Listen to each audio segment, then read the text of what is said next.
Buenos días, buenas tardes o buenas noches cuando vayáis a ver este vídeo, en el que os vamos a explicar cuál es la situación de la economía china en estos momentos. La imagen es la de una montaña rusa porque efectivamente la economía china está en estos momentos en una situación de montaña rusa. Como todos sabéis, sobre todo los que utilizáis este tipo de atracciones, las montañas rusas en principio son muy seguras. Todas las personas están bien atadas, hay un sistema de fijaciones, etcétera, etcétera, pero al fin y al cabo estás allá arriba y nunca sabes lo que te puede pasar. Bueno, pues eso es lo que le pasa en estos momentos a la economía china. Está en una montaña rusa, y no es para hacer un juego de palabras, es que es así, en el cual hay muchas sujeciones, hay muchas fijaciones, hay muchas cosas que se pueden hacer, pero el riesgo siempre está allí. Vamos a empezar por la parte positiva de la montaña rusa, que está lógicamente relacionada con este señor, con Xi Jinping.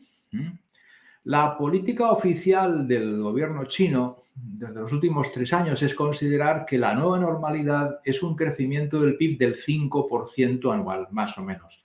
Antes lo habitual eran cifras superiores al 10%, pero ya desde antes de la pandemia los economistas chinos y el gobierno chino se dieron cuenta que eso ya era inalcanzable por muchas razones estructurales y fueron poco a poco introduciendo en la terminología este concepto de nueva normalidad. La normalidad, lo deseable, lo bueno es que la economía china siga creciendo, claro, cuanto más mejor, ¿eh? Y se fijaron como objetivo aproximadamente en torno al 5%, al 6%. De hecho, para este año 2023 el objetivo del gobierno chino era del 5%. Y la buena noticia es el dato de septiembre. En septiembre el crecimiento del PIB interanual, es decir, de septiembre del 22 a septiembre del 23, fue del 4,9%. Eso es una noticia bastante buena y sobre todo superior a las últimas previsiones que eran un poco más pesimistas. Todo el mundo se andaba preguntando, ¿está China encaminada a un crecimiento del 5% este año? Porque eso es importante para la dirigencia china. Ese 5% no solamente es un objetivo técnico, sino que es una especie de señal que manda a la dirigencia china, el Partido Comunista. Nos comprometemos a que la economía china crezca en torno al 5% para seguir en la senda de crecimiento continuado, de mejora continua, de bienestar, etcétera, etcétera, etcétera, etcétera. Bueno, pues ahora parece, por estas cifras de septiembre de 2023, que pueden conseguirlo. Evidentemente puede variar una décima arriba o una décima abajo, pero si has conseguido de septiembre del 22 a septiembre del 23 crecer un 4,9%, pues bastante probable que puedas crecer de diciembre del 22 a diciembre del 23 un 5%. De manera que esta es la buena noticia, la parte de arriba, perdona, de la montaña rusa china. Y eso ha dejado muy satisfechas a las autoridades de Pekín, que estoy seguro que estarán tomando medidas para ajustar que al final el crecimiento esté ahí en torno al 5%, porque siempre se pueden hacer cosas, ¿eh? Con los conceptos estadísticos, con los datos, etcétera, etcétera, siempre se puede manejar algo. Hay un margen de maniobra. Pero claro, no todo en la economía china es tan brillante como nos gustaría. Y efectivamente ahora vamos a ver la parte de abajo de este carrusel o montaña rusa china. El trato agregado es bueno, 4,9, van camino del 5%, parece que lo pueden conseguir, pero hay otras cositas de cierta importancia que proyectan sombras sobre la economía china, aunque no sea ahora mismo, sino para un futuro inmediato. La primera está relacionada con esto. Eso como veis, todo está en chino, por tanto yo no lo entiendo. Si alguno lo entiende, estupendo. Pero esto está relacionado con el dato de que ya en los últimos trimestres el desempleo juvenil en China está muy elevado. El desempleo juvenil comprende a los desempleados entre 16 y 24 años, que están ahora en cifras en torno al 25%, y eso pues lógicamente es mucho. En España están por debajo de esas cifras y estamos bastante preocupados al respecto también. ¿Por qué esto es negativo? Pues porque, lógicamente, una de las misiones del Partido Comunista Chino y de la gobernanza china es procurar empleos a su población. La población ha ido creciendo muchísimo, ahora crece mucho menos por el envejecimiento, pero más o menos el desempleo se ha mantenido en tasas bastante bajas. Y el desempleo agregado es pequeño, pero el de los jóvenes que están accediendo al mercado de trabajo está siendo bastante grande.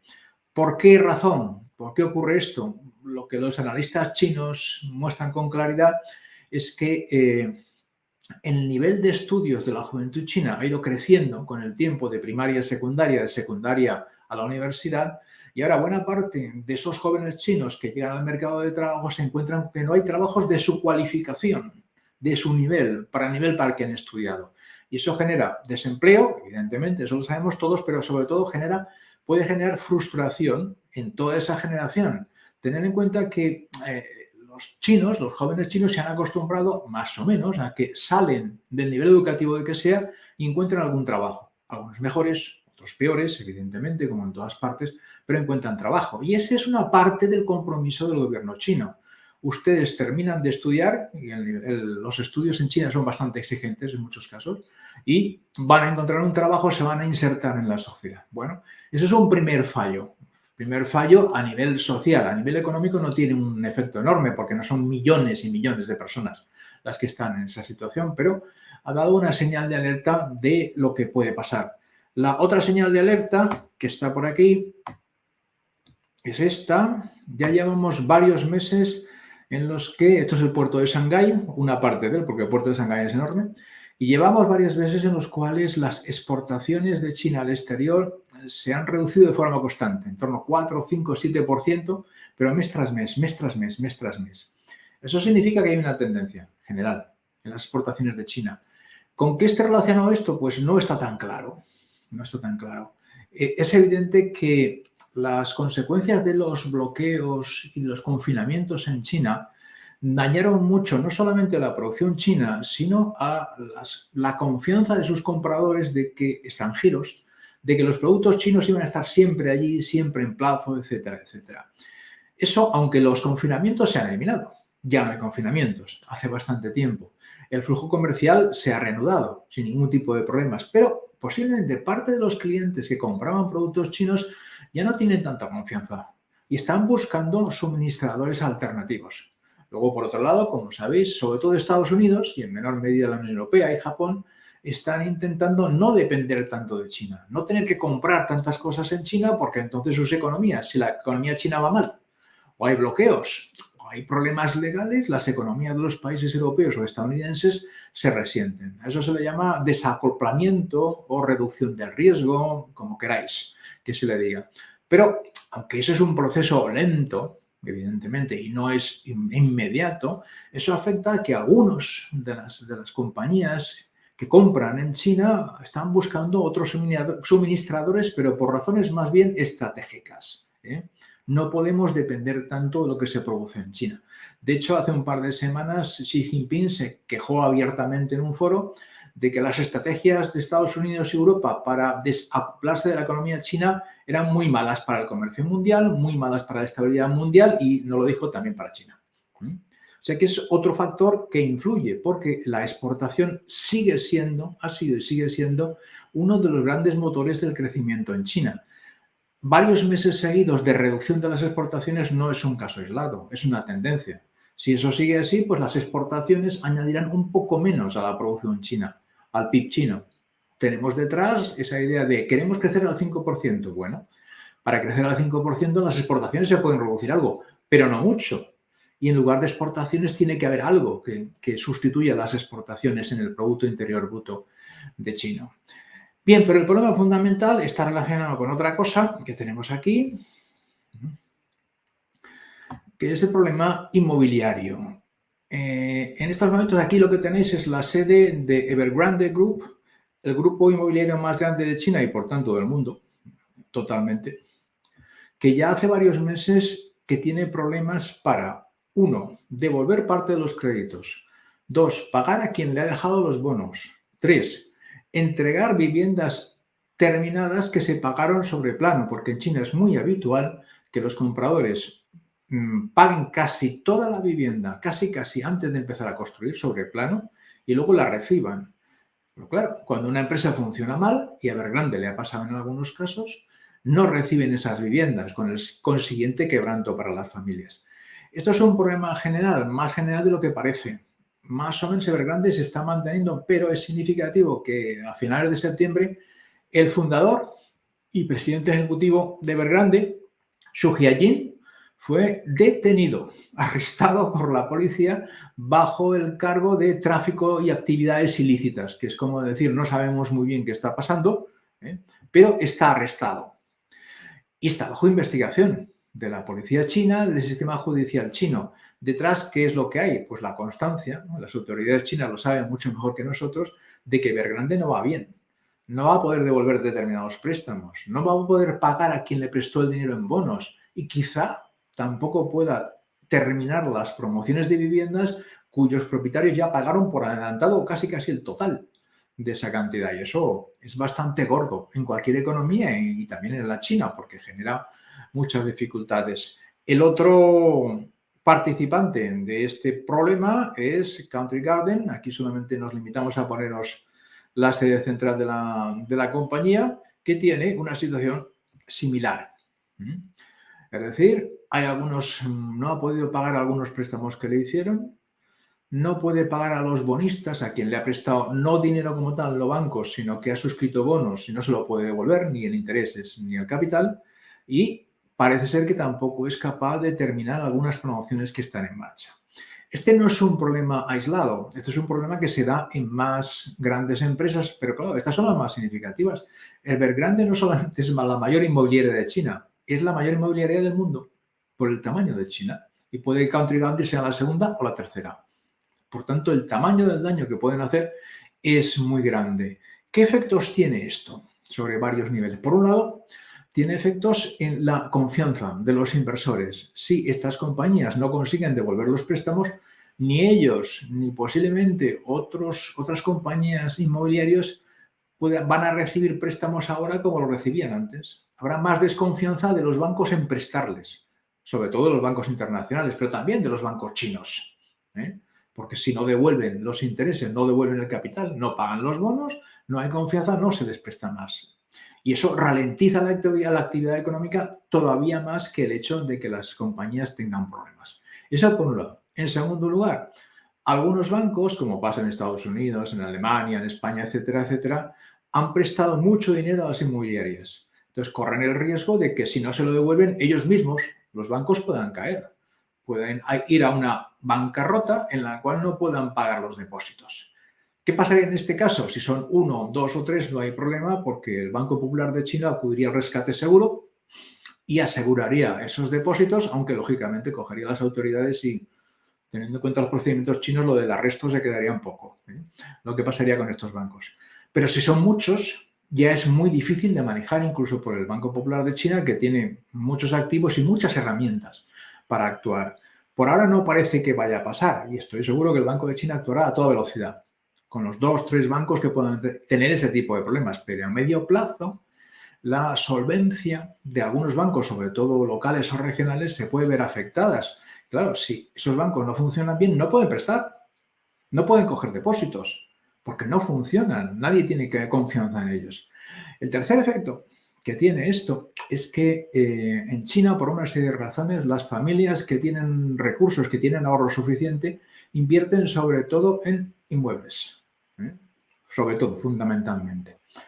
Eso significa que en el momento en que hay problemas en el mercado inmobiliario y hay dificultades para pagar los préstamos, etcétera, etcétera, los precios del mercado inmobiliario, me da igual que sea un chalet de superlujo o un apartamento normal en un bloque de 25 pisos, que es lo habitual, los precios bajan. Y al bajar los precios, las familias que tienen su casa y además ese apartamento o esa vivienda para alquilar o para vender, tienen menos riqueza. Se consideran menos ricos porque son menos ricos. Y eso tiene efectos sobre su consumo.